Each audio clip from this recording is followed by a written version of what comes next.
ఒక చిన్న మంచి మాట, జీవిత సత్యం కూడా. జీవితం 4 అక్షరాలే కానీ అందులో ప్రయాణము అంతు చిక్కని అన్వేషణ. ఏంటిది? జీవితము 4 అక్షరాలే కానీ అందులో ప్రయాణము అంతు చిక్కని అన్వేషణ. ప్రతి మనిషి చూడడానికి బాగానే కనిపించినా మనస్సులో ఎన్నో బాధలు. కావాలన్నది దొరకదు, దొరికినది మనతో ఉండదు.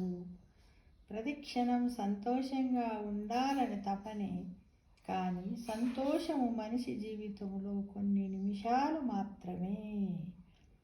కష్టానికి అలవాటు పడిన వారికి ప్రతిక్షణము సంతోషమే.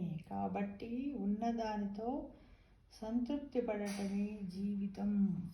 ఇదే జీవిత సత్యం. అంతేగా మరి కదా.